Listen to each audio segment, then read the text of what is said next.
All right.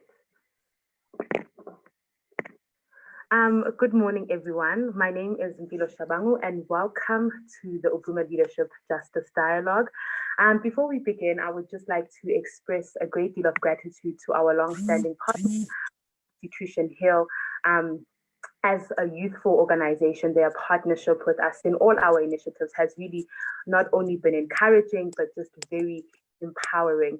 Now, if you are joining us for the first time today, this is the second installment of a series of conversations that we have been having. The first one began last week with the Black Men's Imbizo, and really this is a national conversation that is led and housed by men to discuss critical issues of structural, social, and individual causes of violence, especially as it relates to femicide, gender-based violence and abuse.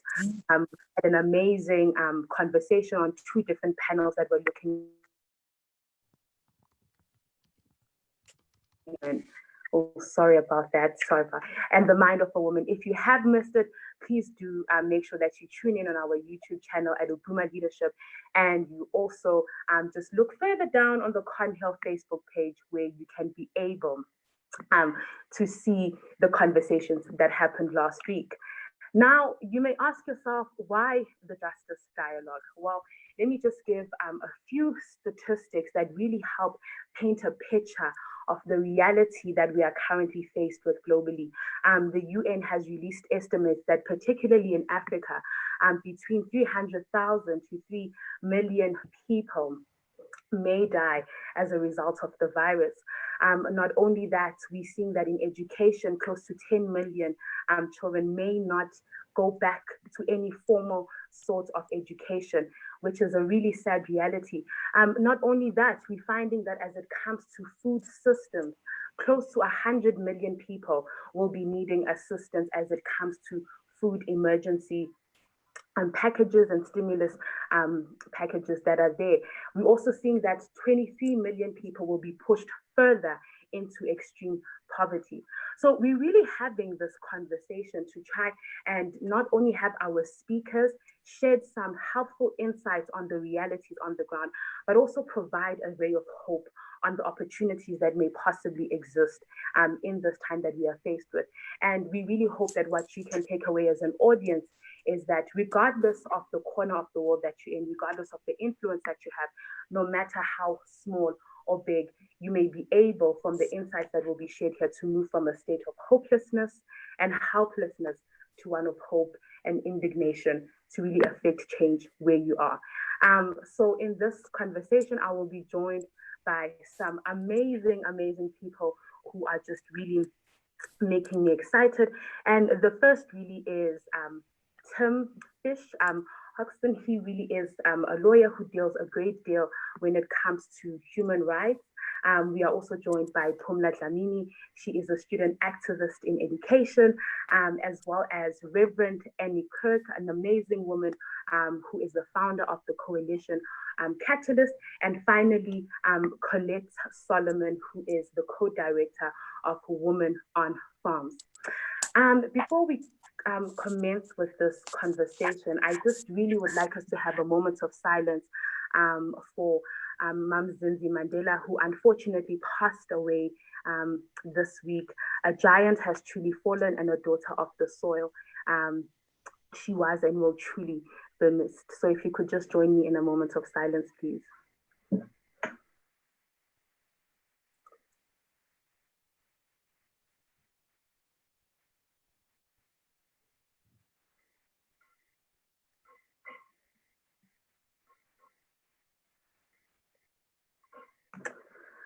All right.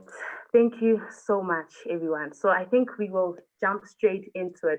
And Tim, I'd really like to start with you because you really do have a global perspective when it comes to human rights and human rights violations. And just looking at the work that you've been doing with, it has been really dealing with an array of things, from human rights violations of female health, community healthcare workers, right up to the violations of individual civil liberties. I just really want you to help us just unpack, what does this actually mean? What is actually happening on the ground? And could you just give us a great depth on the extent of the problem that we're currently faced with. Thanks, Mpilo. And as you said, I work for the International Commission, so I'm working on human rights, even though I'm South African and I'm living in South Africa. And I thought, just to start out, although it's a favorite pastime of South Africans to quote Nelson Mandela, and I usually wouldn't, I think that it's appropriate to begin with Nelson Mandela's words on Nelson Mandela Day. And it ties in very much to, I think, what many of the speakers will speak about. So in a debate that was leading up to the drafting of the first constitution, and determining whether or not we should protect rights, social and economic rights, so housing, education, work, food, Nelson Mandela said the following. He said, "We do not want freedom without bread, nor do we want bread without freedom. A simple vote without food, shelter, and healthcare is the first generation rights as a smokescreen to obscure the deep underlying forces which dehumanize people. It is to create an appearance of equality and justice, while by implication, socioeconomic inequality is entrenched." So his warning in those words was that we need to protect the socioeconomic welfare of the country in addition to allowing people to vote and have political rights. And that's the framing of the conversation that I'd like to adopt for today.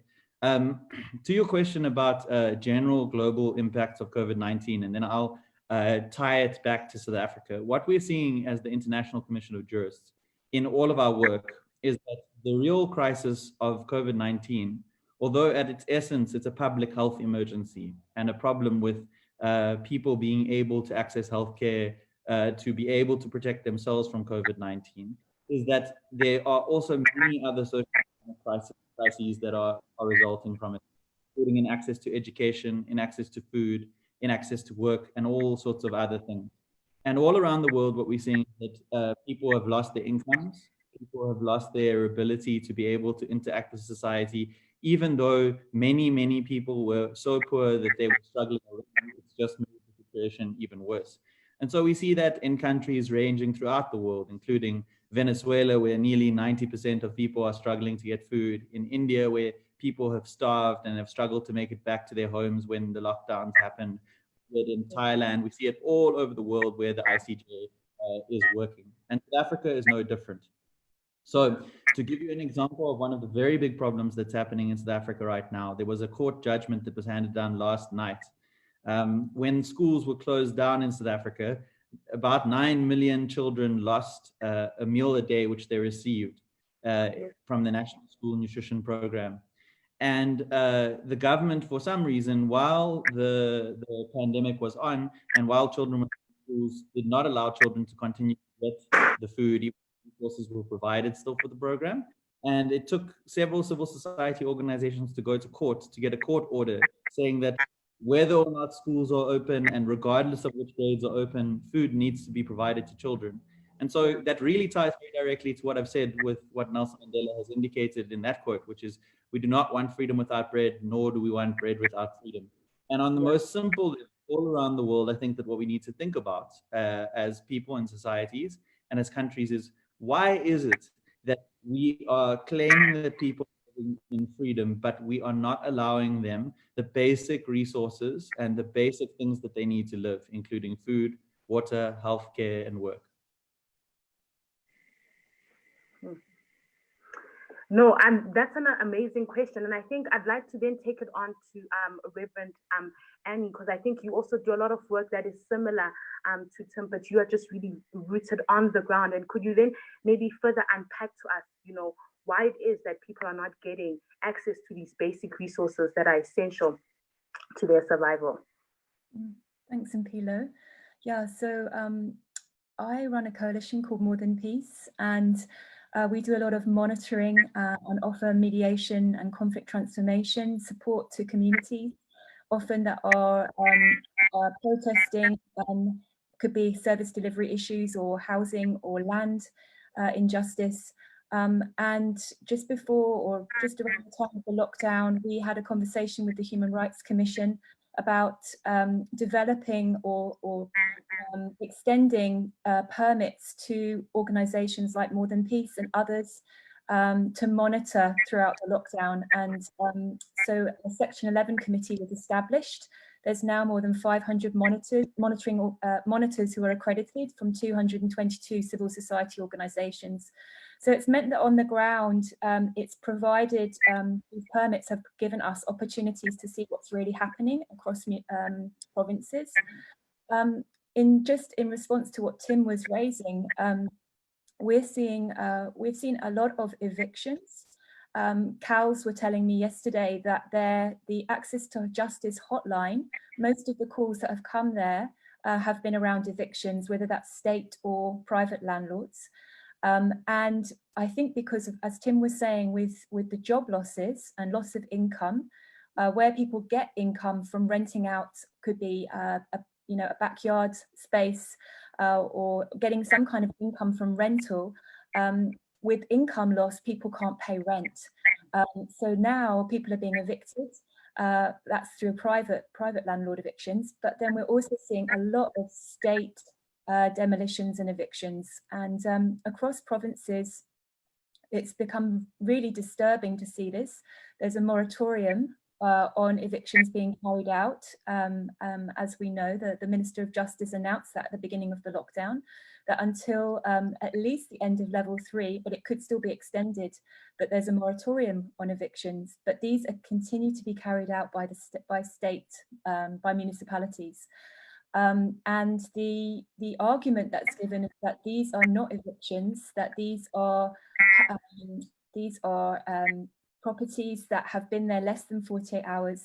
But with the data that we're receiving across provinces from organisations, that's not the case at all.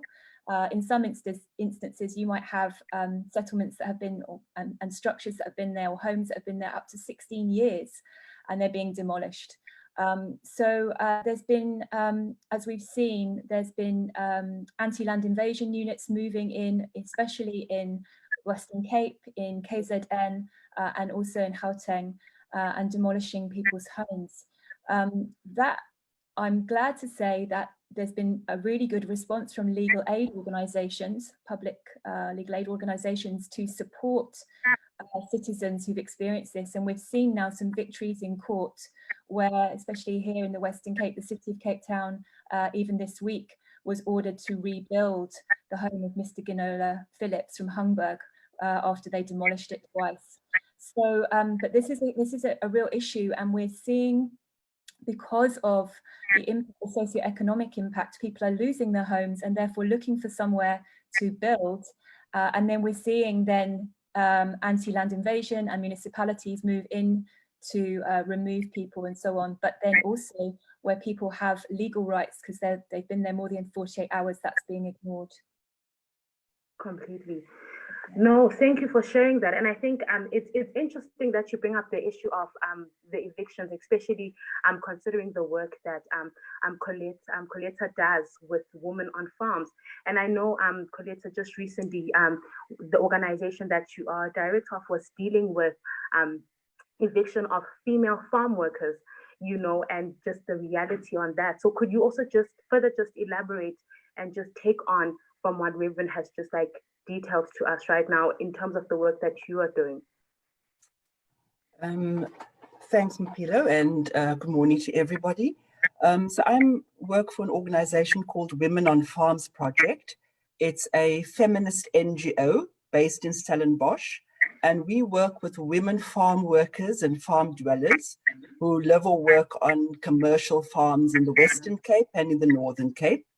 Most of the farms that they work on are grape farms, wine farms, and so on.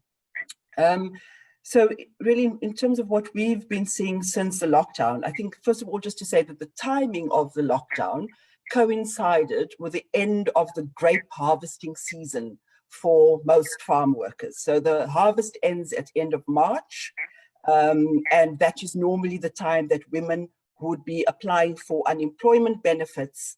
And obviously, because of the lockdown, the labor centers were closed, so women couldn't access the UIF and the unemployment entitlements and the money that was due to them. So this was really, so what I want to look at initially, Pilo, is just to look at the cost of COVID at the household level. So in the first instance, without UIF, without an income coming into the house, women and their households really found themselves very early on without food in the house. And this came at exactly the same time as I think Tim was saying, was at the same time when school children were no longer at school and getting a school meal. Children were now at home. At the same time, food prices were rising. And because women are really living at the margins, they can tell us to the cent how much has milli meal gone up with, how much has flour gone up with, and so on. And in many cases, especially in the far rural areas, some food prices went up by as high as 40%. And this at a time when women had no unemployment benefits, children were not at school getting food, and also because other adults in the household were also unable to find work, or were unable to work, either as domestic workers, gardeners, or the other informal casual work that they would ordinarily be doing during the off season. So there were more mouths to feed. And women were saying that the food that would normally last a month is only lasting 2 weeks if they're lucky. Another thing also, because of the initial very hard lockdown that we had, that was restricting movement.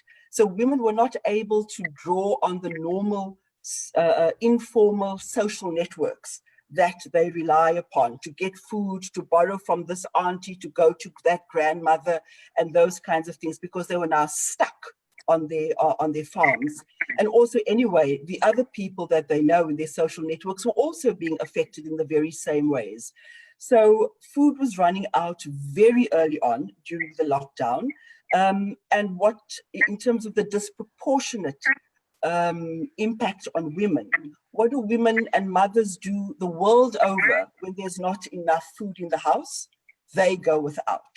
So women were literally going without food for lunch and supper, maybe just having coffee and black coffee and dry bread that they'd been able to make for a breakfast, and seeing that the little food that was in the house was for their children and for older relatives and so on. So we've been seeing that women have been going without meals consistently since the lockdown started.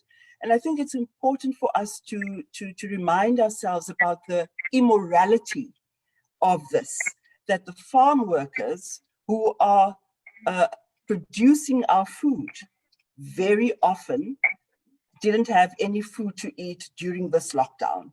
And farm workers who the government said are essential workers, so essential to our economy, essential to our lives, that this group of workers very often did not have food, do not have food since the lockdown started. For the time being, Pilo, later on I'll go on to what's happening at the farm level and then get on to issues like evictions. But I thought I just wanted to start initially with what at the household level women are how women are being impacted by the COVID lockdown at the household level. No, thank you so much for that, Colette. I think it gave an amazing foundation on how it is that really at that household level, so much is really changing at a drastic rate, and really the socio-economic impacts of COVID are really dire. And with that, just with the mention that you had made specifically on food insecurity, because it has a strong correlation, as Tim mentioned, to also education, I'd like us to move just to Pumla and the work that she's doing and what she also has seen, the realities on the ground in how she engages with schools. Has there been adequate preparation with PPE equipment? Just all of these things. Pumla, could you just give us just a quick run through on what it is that you are seeing at the moment?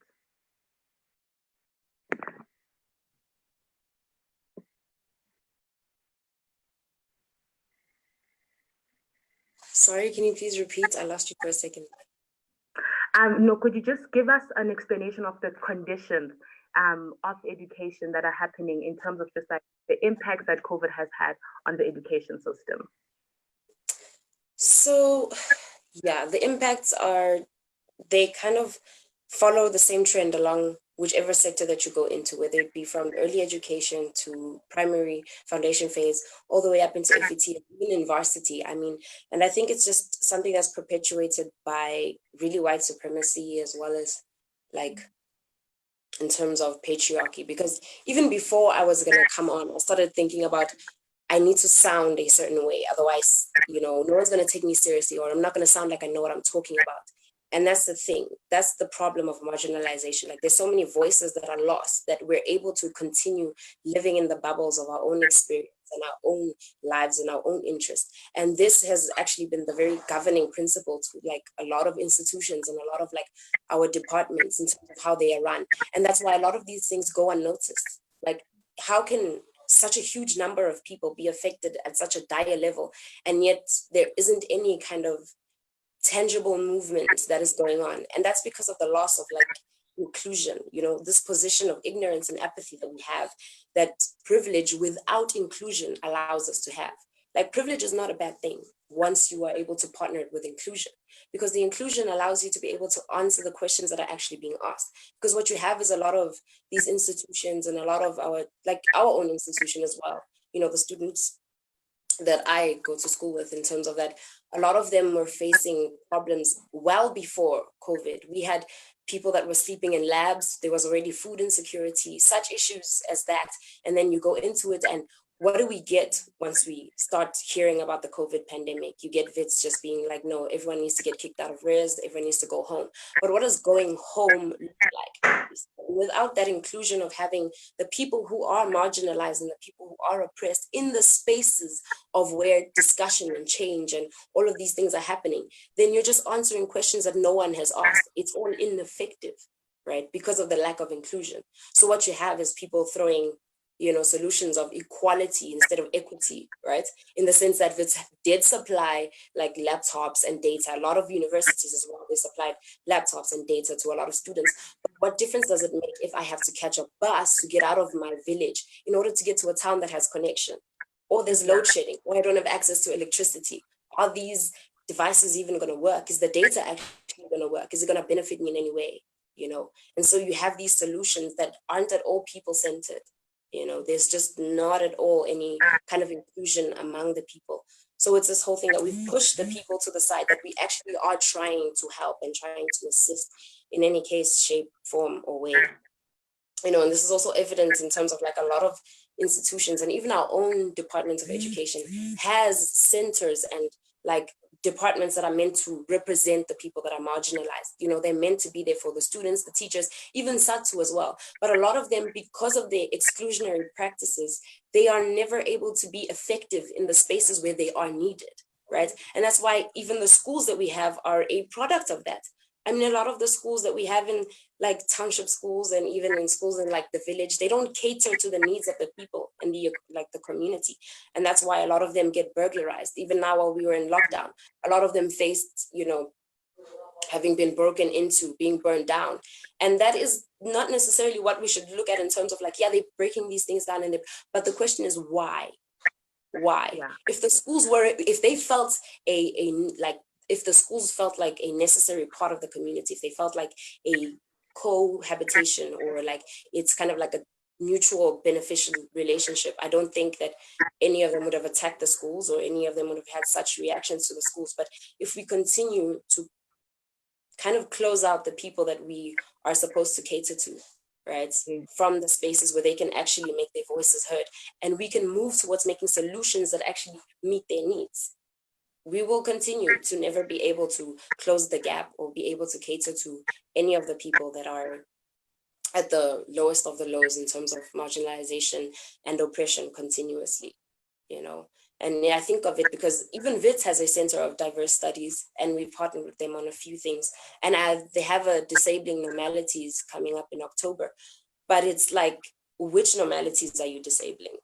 You know, it's already the position that you take on. For them, the disabling normalities is probably going to be about, hey, let's disable the normality of like, you just go through your day of this and this and this. So already you're taking it from your stance and your position. You're already at the center of the normalities you're trying to disable. Why aren't we disabling the normality of a child having to cross rivers, having to cross like roads, walking in the dark, walking in the morning on their own, facing, you know, rape, abuse, kidnappings, all that. And even when they do get to school, what's supposed to be a safe space for them isn't, because what happens, they end up getting drowned in pit latrines and things like that, because these institutions and the schools, the education, all of it, none of it caters to the needs of the people that it's supposed to and the communities that it's in.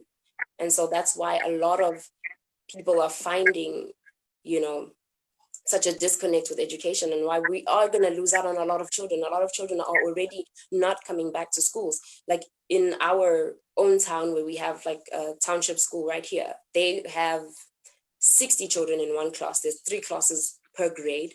So that's about 120 kids per grade, with only 3 or 4 teachers per that grade. So you've got a teacher in a classroom with like 100 students, and now they're breaking them up in terms of 15 come a day. So now in 2 weeks, all of them cover like the work of one day over like 2 weeks per each class, right? And then that was already problematic. And now you look at the list of the students that actually do come in, and they have lost about 60% of the students because they speak to the parents, and the parents are just like, they cannot handle the extra strain of having to send a child to school. You know, they cannot handle that strain of, it's basically something, education has become like a burden to the people that it was supposed to be a tool to help in that sense. Yeah, definitely. Thank you for that, Pumla. I think you raised great points on how we need to be able to quantify which voices we are talking about when we're talking about inclusion and when we're talking about equality. And it's interesting how you really highlight the point that decision makers across the board, not only just in education, are still really entrenched with the mindset of working for the people rather than working with the people. And it could really enable us to fall into the very mistakes that got us into these predicaments that we find ourselves in currently. And with that, Tim, I'd like to just take the focus back to you, especially dealing with the constitution that we have. It's ranked as one of the best in the world, and it really has laws that try to be as exclusive or as inclusive as they possibly can be, considering the history that we have. But the thing is, law, and as with many people know, is only as good and as effective as its implementation. And we're currently seeing that there is a lagging behind with that. So I just want to, as we move on into the second round of questions, do you think that there may be opportunities to try and counter some of these human rights violations in a way that really, the law is upheld as it should for the people? So it's an interesting thing because, whether or not we have the best constitution in the world, it's really not something that we should focus on. The question is whether the constitution is working for people and whether the constitution is being made to work for people. So I'm not a person, I support, obviously, the protection of human rights and the implementation of the constitution and allowing access to justice. So that Colette will be able to tell you that Women on Farms has used the constitution and used the court system to get a lot of or some justice for its members. But the question is whether or not we buy into this idea as a country and whether our government takes it seriously. And for me, one of the things that stands out in the COVID-19 response is that we are all measuring our government against whether or not they're making progress. And they are. The government is not trying to kill people. It's not trying to let people die. The question is whether the government is making the progress the Constitution requires, and whether it is combating inequality in a serious enough way, whether it's providing food in a serious enough way. The former Minister of Health, Aaron Motsoaledi, used to say publicly a lot that there's a habit in South Africa for people to call anything that's got 4 walls and painted white a hospital. So now you've provided people with a place that you call a hospital or you call a clinic, but it's not providing healthcare services. You've provided people, as Pumla is describing, schools. So most children, with the exclusion of children with disabilities, do go to school. But what is happening at the school? And is it enough? Is it good enough to really improve the situation of people in the country? And we do have, it's a wrong thing to say that South Africans are apathetic. We protest, we speak out, people in poor areas everywhere protest. And what we're seeing in one of the problems, and I think that Annie might be able to speak to this more, that we're seeing is that when people are speaking out during COVID, there is increased repression from the police. And one example that I'll give with this is that in the Eastern Cape, you'll see it's been reported that community healthcare workers who are at the front lines of ensuring testing and treatment for COVID-19 have been protesting to get better conditions, to get protective equipment, to prevent their colleagues from dying. And the police have responded in the Eastern Cape this week by shooting stun grenades at them for peaceful protests. It's happened when people protest against evictions. We all saw the video footage of Bulelani Kolani being evicted while he was taking a bath, and then the mayor of Cape Town trying to justify it. So it's not only the fact that the government is aiming too low and succeeding too little to produce equality in South Africa. And by the way, it's not just the government, and I'm not saying any one political party, it's every government that we have. And it's also society that tolerates that level of inequality. But it's also then that when people speak out, which they do, that what we're doing is punishing them for speaking out, instead of saying to them, well, what you're asking for is exactly what you've been promised. And you are entitled to it as a right, and you are well within your rights to protest and complain. So to come back to your question, really the Constitution is what we're going to make of it. And there are reasons that we might have to change certain provisions of the Constitution. But the most important thing is, no matter what we change the Constitution to, are we committed to seriously, drastically, radically transforming South Africa, politically, socially, and economically? And if we aren't, then the Constitution can say whatever we wanted to say, and it's not really going to make a very big difference. Thank you for that, Tom. I think you are right. You are right in saying that the Constitution really is what we make it. And then I think my then follow-up question to that, but no need to answer it now, as I'd like to move to Coletta, is who then ensures that that happens effectively? As you've said, that there are various stakeholders who need to be a part of this process. And so with that, Coletta, I'd like you to just, as you mentioned in the first question, that you also would like to give us an overview of at the farm level. Could you then maybe like take us there, and just give us a more in-depth understanding of what the realities are with that? Sure, thanks. And also just referring to what Tim was saying about the Constitution and about the laws that we have. So we do have a wonderful Constitution, and we do have some very good progressive protective laws. However, for example, we do have a constitutional right, that Article 27, that talks about the right to access sufficient food. So that's a constitutional provision. At the same time, on farms, we've got reasonably good laws, labor laws that protect farm workers. We have tenure laws that protect farm workers from eviction and so on. However, we see that there is a lack of appetite and a lack of will from government to actually enforce the laws, to monitor and enforce the laws, to take action against farmers who violate workers' rights consistently, so that it is now normalized that farm workers are evicted. And because many farm workers don't know their rights, very often, by the time organizations and so on intervene, the workers have already been dumped on the side of the road, etc. So, however, I think that maybe maybe a positive to take out of that is the fact that because there is a lack of uniformed and enforcement, we see that civil society, including farm workers, are needing to organize themselves, are needing to take to the streets themselves in order to ensure that their rights are protected. They are challenging farmers. So they are organizing because they're not sitting back and saying, okay, the Department of Employment and Labor needs to do this. The SAPS needs to do this. Workers themselves are seeing that they themselves have to be organized. They have to know what their rights are, and they have to assert and claim those rights when those rights are violated. So coming to COVID-19, again, as I think also what both Tim and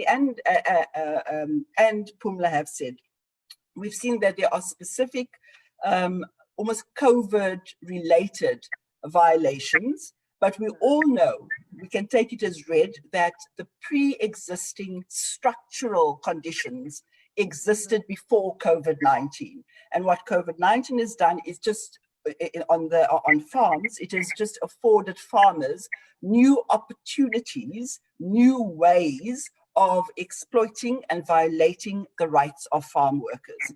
So, for example, with regard to protective clothes, by and large, farmers are not complying with many of the health protocols. There's no sanitizers, no social distancing.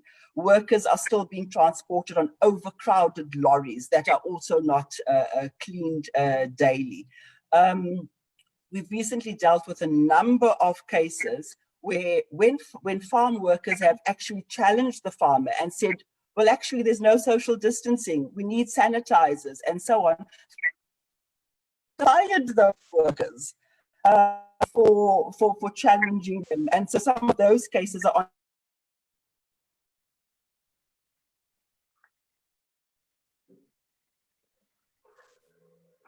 Can you hear me, Mpilo? Yes, I can. I think you were muted there for, yeah. Okay. So we found that we're dealing with a few cases where farmers have actually fired workers for challenging them about some of the COVID-related protocols. And then also with regard to TERS, we've also seen a range of ways in which farmers are using TERS, the provision of TERS in ways that do not benefit farm workers. So either they've applied for TERS, received the TERS money, and haven't paid the money to the workers, or else they've received the money and they've just told workers, we didn't apply, we don't have money, and it's only with the intervention of trade unions and organizations that we've seen that the money was paid to farmers, and they've just not paid the TERS money over to farm workers. On the other hand, when they have paid workers out the TERS money, they then said to workers, well, initially we might have provided you with some food parcels, and now we're going to deduct the money of the food parcels that we provided you. We're going to deduct that money from your TERS entitlement. So there's a range of ways with regard to TERS that farmers are actually mismanaging the TERS money, and the bottom line is that farm workers are not receiving their TERS entitlements. Another thing that we've also seen, again with farmers using COVID-19 as an excuse, they've just simply unilaterally prohibited farm workers from leaving their farms. They've said to farm workers, because of COVID, and you're going to go, if you go into town or you go to another farm, you're going to bring COVID back to my farm, you're not allowed to leave the farm. If you leave the farm, I'm not going to allow you back. And yet at the same time, white managers and white supervisors on these farms are obviously freely moving in and out of the farm. So it's only black workers that are literally prisoners on the farms because farmers are prohibiting free movement. At the same time, they're also saying, you won't even now go to do shopping for food in towns anymore. They started opening shops and so on. So they are forcing workers to buy food from their shops at inflated prices because they are disallowing workers from moving in and out of the farms. At the same time, they've also said NGOs and trade unions are not allowed onto their farms again, using COVID-19 as an excuse for prohibiting free movement and free association by farm workers and so on. And we've also seen that farmers have, even if they haven't necessarily started physically evicting farm workers, there have been widespread threats of evictions from farms.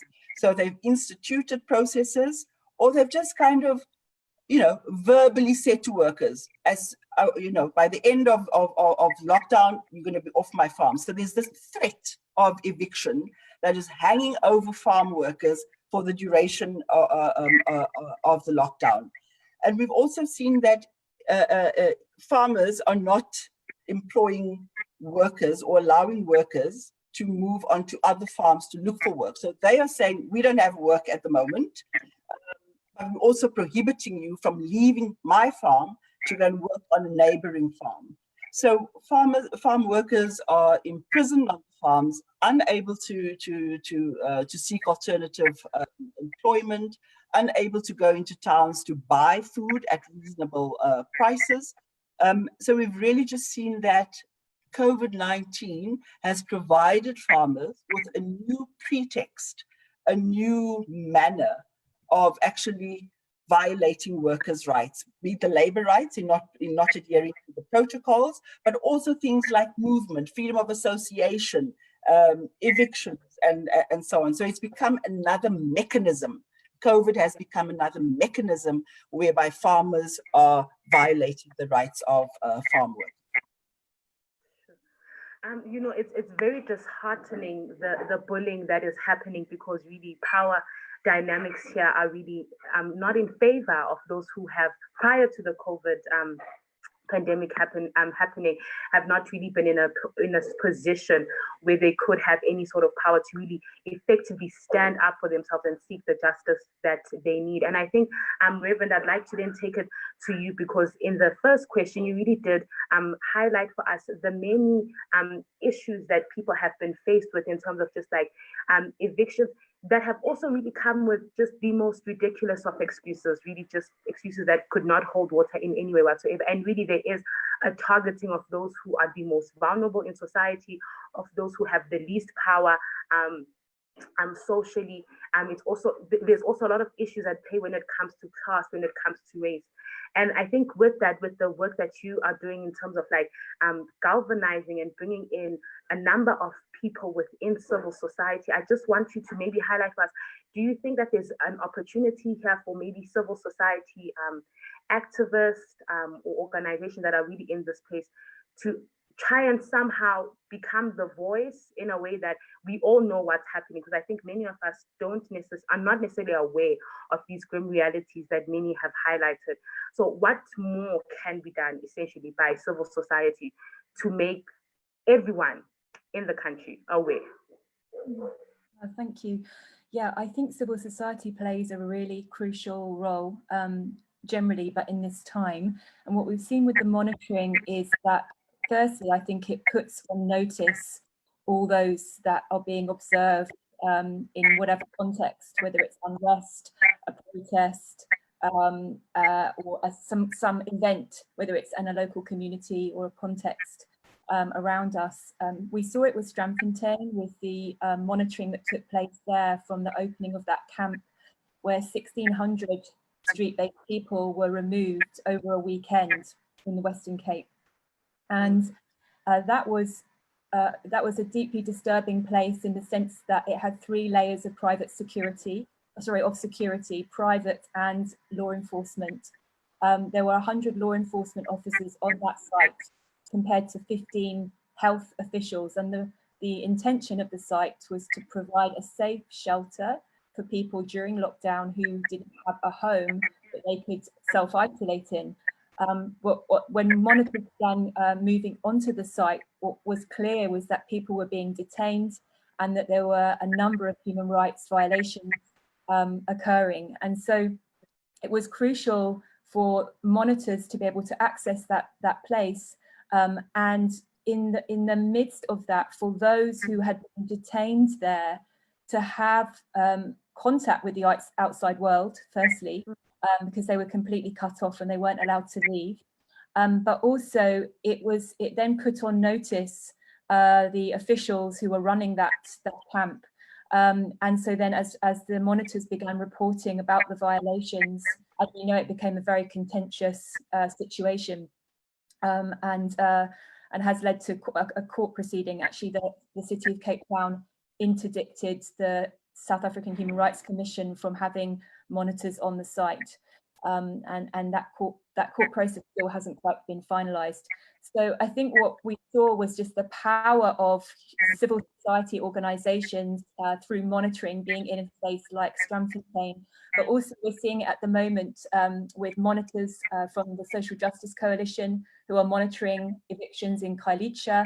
As law enforcement arrives, there's no sign of a court order, there's no sheriff, there's no due process that's followed, that they can start immediately streaming what's happening. And of course that again holds people accountable in terms of what's happening. We saw with Ginola Phillips, Bulelani, Kolani, and so on, individuals whose homes were demolished because of footage. That's then led to legal action that has then provided the proof for those legal cases and then these victories in terms of justice. So I think that's just with evictions, but there's just a number of different situations in society where having civil society engaged, monitoring, reporting, and holding people accountable is really, really crucial. And I think as well, the thing that we've seen is, not always, but when there is a presence of monitors, because that is a check to law enforcement, police, private security, and so on, that their presence can help to diffuse potential violence or brutality, and also if it takes place, obviously that there is that's captured and then reported.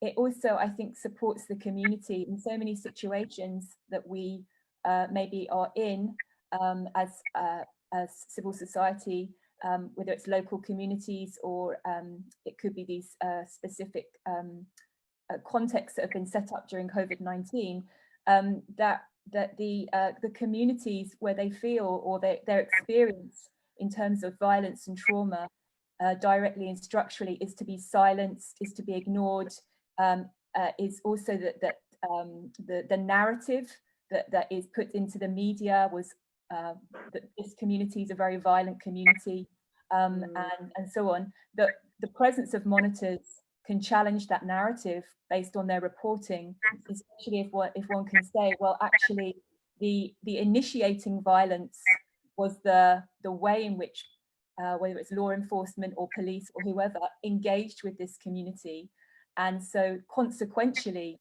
there was conflict, but the initial violence was not from the community, or so I think it's there's this value really in civil society being engaged, and for activists within communities, but also supporting organizations that maybe are not from that community but want to partner and support that community, so that there are these partnerships which are emerging, which are holding especially state actors accountable, and reporting violations and so on that can then be investigated.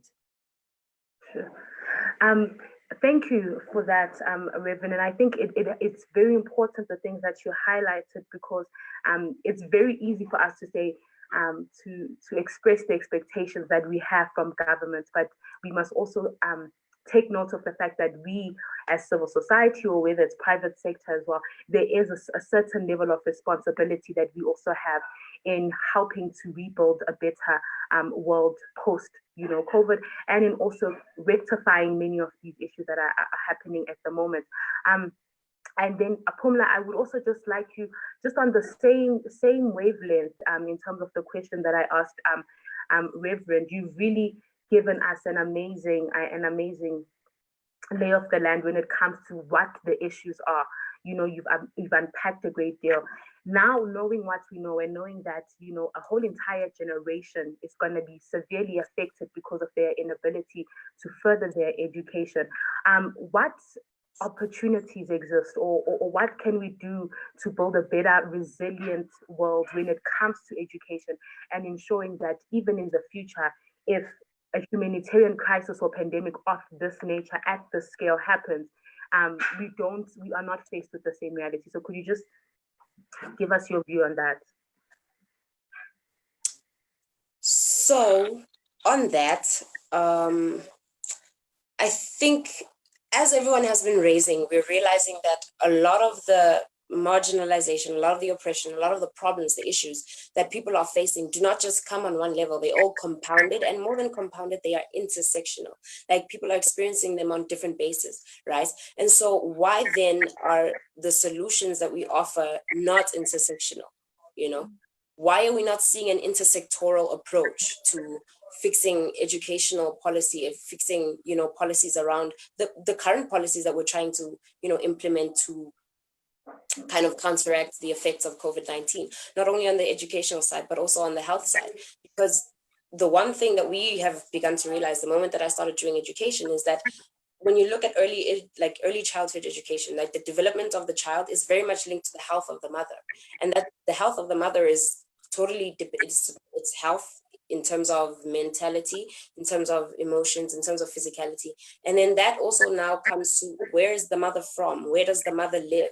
Does the mother, herself, have access to healthcare? Does she have access to sanitation? Does she have access to actual knowledge and information about her own body and about what it means to be a mother and how to take care of her own child, right?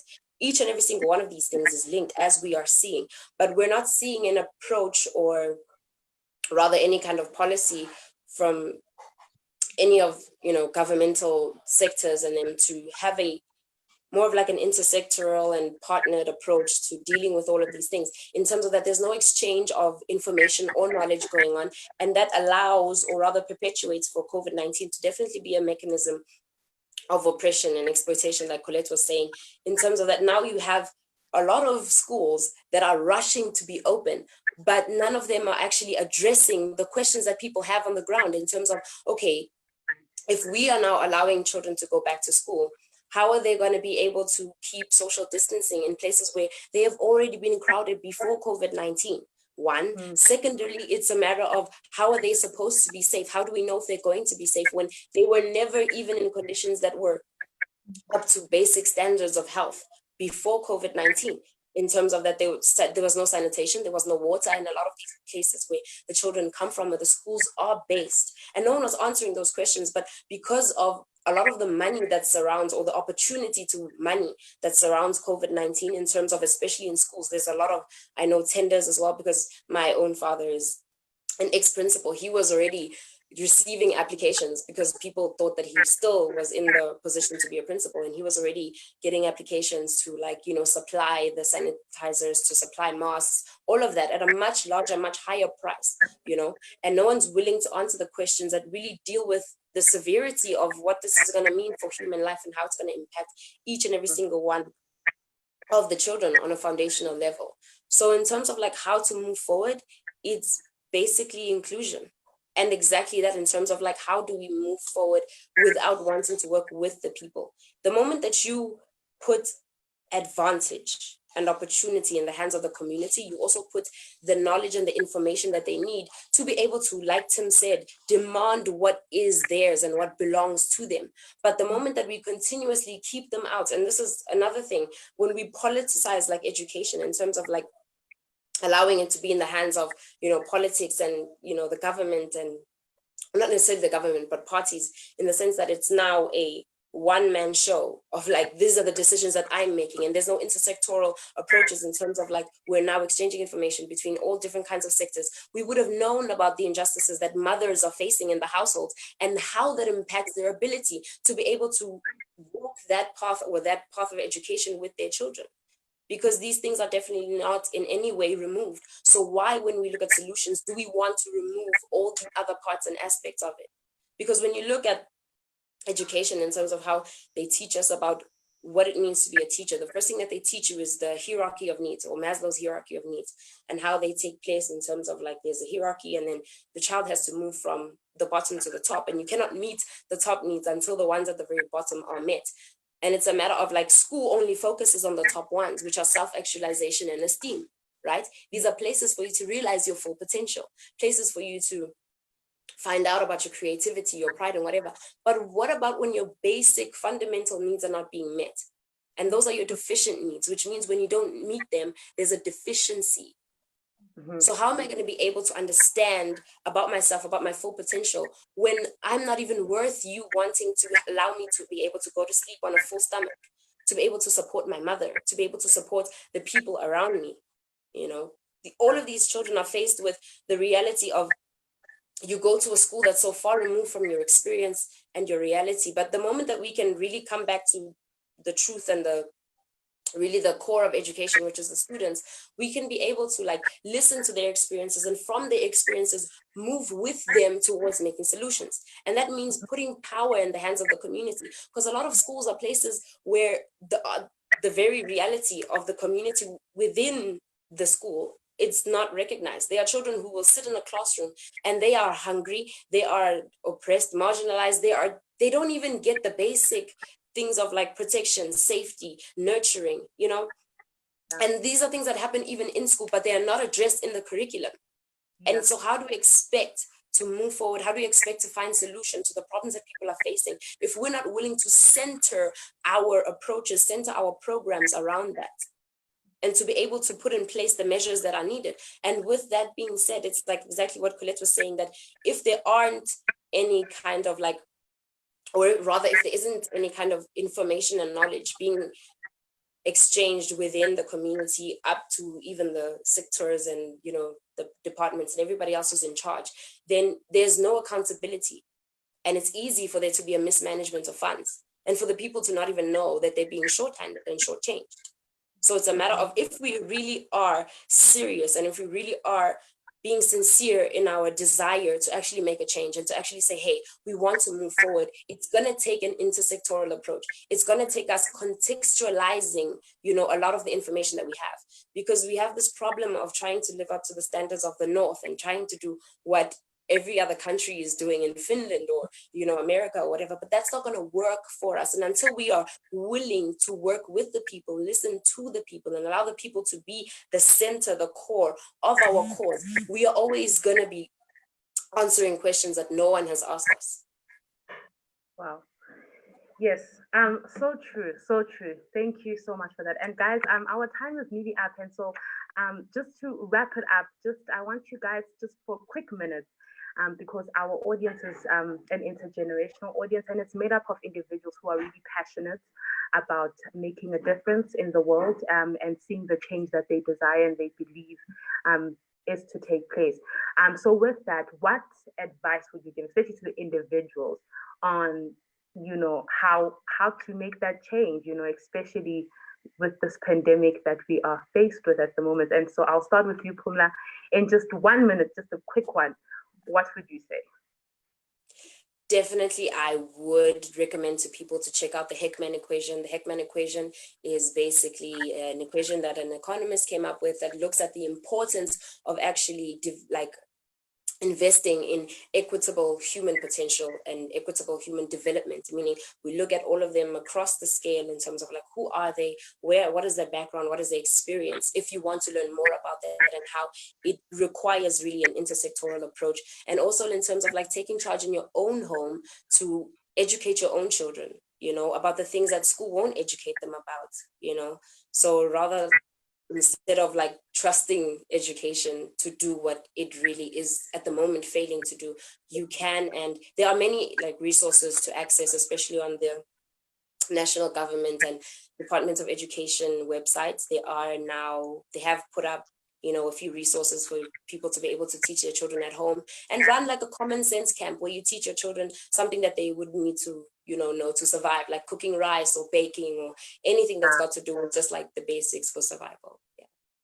No, thank you so much for that. And I think one thing COVID has done, it has humbled us all to the fact that we all need to know the basics of just surviving. And Reverend Annie, what would your advice be? So one thing I'm very conscious of is that COVID-19, I think, is disrupting denial about just the level and of injustice and inequality and inequity, as Pumla pointed out, in this country. And I think that is a gift when denial is disrupted, even though it's incredibly uncomfortable. But so for me, I think what I really want to encourage is wherever one's denial is being disrupted, to sit with that discomfort and to allow it to raise critical questions. Yeah. And I think for the lockdown for some obviously has been very difficult, and from a psychological and psychosocial perspective, it's been very difficult for many people, and I recognize that. But there's something about the restriction, whether it's on movement and so on, which has kind of forced many to sit with really uncomfortable feelings. And some of that, I think, and I put myself in this category, is a mirror to my own privilege and all the ways that I am part of structural injustices. And I think it went, so now when we're seeing, for example, at the moment, just swathes of evictions and demolitions, we might be seeing unrest, we might be seeing land occupation, we're seeing protests at schools about the reopening of schools and so on, to sit with these issues, but with this lens of structural injustice, with this disruption now of denial, and to ask critical questions and to begin to ask, well, how am I going to respond? What is my responsibility in terms of a response to this? And to also take time to listen to people from different communities, people outside of the bubble of your own social media, whatever it is, and to keep allowing this disruption of denial to take place. Because I think, as Pumla was pointing out, that to move towards actual transformation and change, there is deep work that needs to happen in each of many of us, myself especially, who benefit from the structures that are unjust, to move me and others in participation with those who are structurally prejudiced and disadvantaged, to support this change and to see this a just and equitable society emerge. And so I think this time of disruption is actually can bring about something very important and life-giving and transformational if we will embrace it. Yeah, no, that's definitely true. I do believe that you are so right in just mentioning how the ability for people to allow themselves to have uncomfortable and critical conversations about patriarchy, white supremacy, racism, privilege is really the first stepping stone that is needed to not only educate those who have benefited, but to also ensure that they too can then use, these benefits for a better tomorrow for everyone, and leaving no one behind. And with you, Tim, what would your advice be just in 1 minute? So I'll speak as a white South African, and I think that I speak most directly to white South Africans because I can't really give advice to Black people in South Africa about how they should or shouldn't act. But in Nelson Mandela's autobiography, he points out after a story in South Africa, to be poor and Black is normal, and to be poor and white is a tragedy. And then following on that, there's a activist who was killed during apartheid, Rick Turner, who spoke very clearly to white liberals, people trying to make a difference. And that's why I read this quote. So he said, white liberals remain whites first and liberals second. They're offended by the barbarities of South African society, but not sufficiently outraged to be willing to risk sacrificing their privileged positions. This isn't merely a question of cowardice. It also represents a lack of imagination and ignorance. They may well be unaware of the extent to which their incomes and lifestyles are based on the exploitation of Black labor. Furthermore, they may be quite unaware that it is possible to live differently from the way which the average white South African currently lives. And I think that what I would say about moving forward is that really in South Africa, it shouldn't need an American Black Lives Matter movement to bring attention to the fact that we are not valuing Black lives in South Africa, and that as white people, we don't really acknowledge the value of Black lives and understand the relationship between our privileged lives and how we live and how the majority of people in the country live. And we can talk about the government as much as we want to, and we should try and hold the government accountable. But the truth is that at the bottom of it in South Africa, if we as white people don't acknowledge and accept that we are living wealthily and happily because of the fact that Black people are poor, and as a result of the fact that Black people are poor, then we're not going to move forward. And to be honest, then we deserve to be left behind in the country. So speaking directly, because I don't want to give advice to Black people in the country about what they should do, I think that it's long past the time that white people, especially white people trying to make a change in the country and earnestly believing in a change in the country, acknowledge the full degree of our privilege. And I'm not just saying basic privilege like in a job interview or something like that. I'm saying why we have land, why we have cars, why we have families that can give us money. So that would be a very good step. And I think that it's fitting on Mandela Day to remember that and to try and move forward with that instead of just doing 67 minutes of charity. Yeah, no, definitely. I think the work we do has to be more than just an event for charity, and it has to be momentous in that it's sustainable and impactful work. And as a Black woman, I think I'll speak to the Black people. I think also as Black people, we really need to interrogate for us why it is that certain Black lives matter.